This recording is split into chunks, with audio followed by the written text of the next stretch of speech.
Заманның тыныш, қойшылар 6 ай қыстан аман шығып, көктемде малын төлдетіп, жайлауға қарай көшіп жатқан шағы. 1989 жылдың маусым айының мамыржай күндерінің бірінде Өміртайдың отбасы Саурық жайлауына көшті. Жалғыз ұлы Ғалымжан қызметінен босай алмай, колхоз басында қалып, көште қыздары Ақмарал, Жансая, Ақнұр, немерелері Ерлан мен Ержан бар.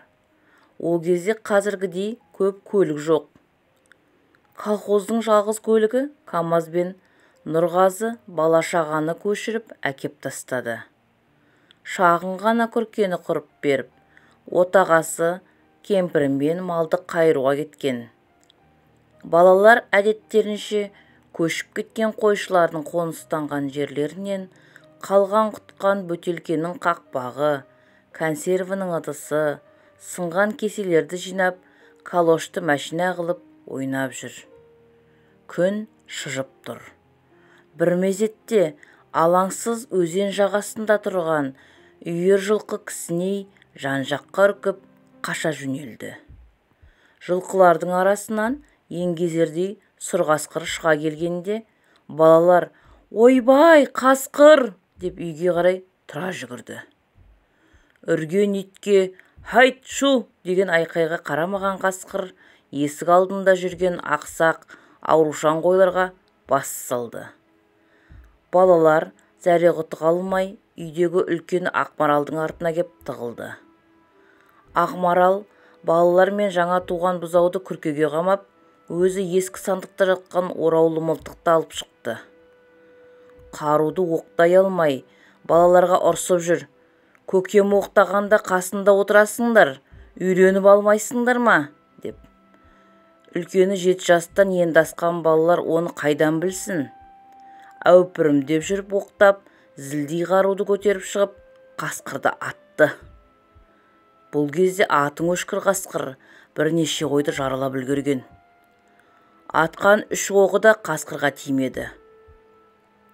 Көрсеткен оқ дауысы жер жүзіне естілгендей болса да, Қасекең үркер емес. Бір қойдың алқымынан алып, біреуін санынан тістеп, құйрығын жұлып, қырып барады. Бірнеше күн дым жемеген ол мол асқа кезікті. Тойымсыздықтан арс етіп, бәрін жегісі кеп барады. Жылқыға да шапты. Айғай-шуға қарамайды. Үйде үлкендердің жоғын білді ме, қыздардың айқайына пысқырмады. Қасқырдың аш, жемтігін көріп, көзі тоймай бара жатқанын көрген Ақмарал қаймықпай қасқырға жақындап, мылтықтың дүбімен басынан бір ұрды.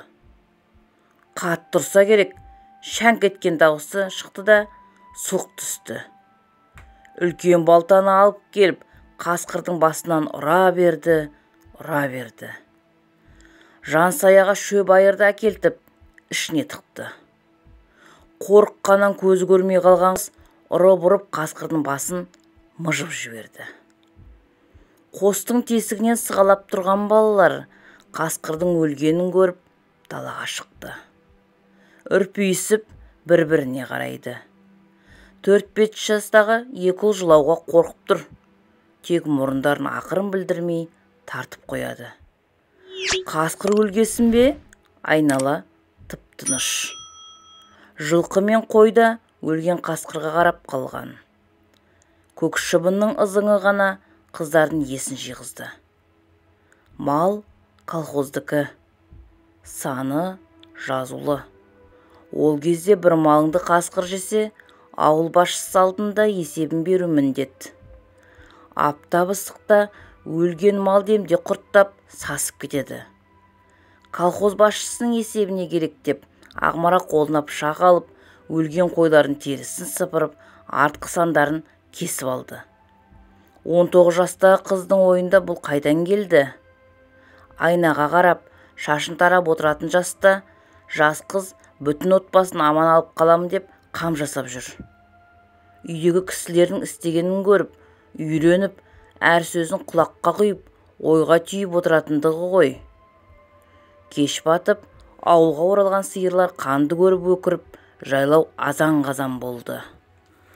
Малды айдап келген Өміртай мен Кәтен өліп жатқан қасқырды көріп, таспен атқылай бастады. «Ол өлген, өлген!» деп балалар шуылдағанда, астапыралысын айтып, бас киімін шешіп, әкелері жерге отыра кетті. Ащы өксік қысса да тістеніп жүріп қасқырды өртеп жіберді. «Жөпелдемеде балаларымды қырып кете жаздады-ау!» деп өлікке түкіртіп қойды. Кәтен шешей жылап, жетінан шелпек пісірді. Колхоз басына жеткен бұл оқиға ондағы басшыларды жай отырғызбады. Дәрігерлер келіп, 2 күннен соң Ақмаралды ауруханаға алып кетті. Қасқырдың бас сүйегін де зертханаға жіберді. Яки сау қасқыр жас қызға алдырмайды. Бұл ауру құтырған қасқыр болуы мүмкін.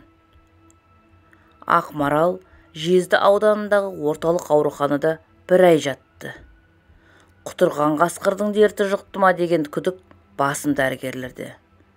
Алматыға жөнелтілген қасқырдың басын сараптама сау екендігін көрсетіп, қыз ауруханадан шықты. Бұл кезде қасқырдың қанына аузы тиген ауылдағы иттерді де аттыртып тастау керек деген бұйрық жеткен. Мылтығына жармасқан 2 ұлды атасы қолмен итеріп жіберіп, бар бәле осымен кетсін деп атып тастады. Үйіргесіне келген киікке тиіспейтін аталарының бұл ісіне таңғалған Ерлан мен Ержан өздері «Киконка, күшконка» деп атап кеткен 2 күшіктерін қимай жылап қоштасты. Қасқыр соққан соң ауыл адамдары тұрмақ, кейбір туыстары да Ақмаралға үрке қарасқаны өтірік емес. Құтырған деп көбі алыстан жүрді. Үйдегі балалар мен колхоз малын аман алып қалу үшін аш қасқырмен арпалысқан оған ешкім алғыс айтпады. Туғаннан ер мінезді болып өскен, алып қашпа сөзді көңіліне алмайтын ол жұрттың пыш-пышына мән бермеді де. Осындай шу болып жатқан кезде Ақмаралдың әскердегі жігіті оралды. Қуаныш автобустан түсе сала болашақ жарының үйіне қарай жүгірді.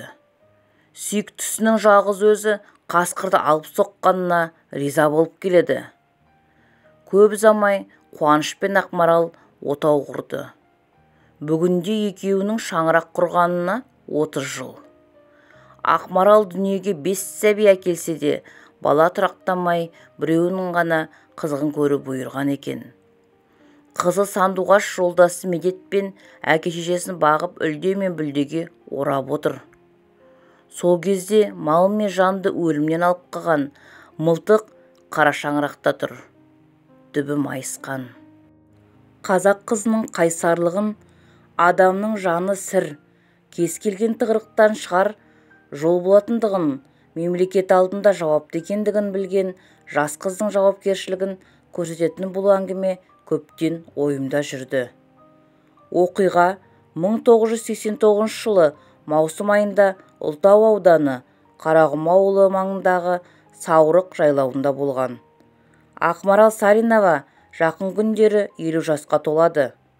30 жылдан кейін сол кезде есіне алып бір күлсе, қаршадай қыздың қасқыр соққан ерлігі жайлы жұрт білсе екен деген ниет қана бізде.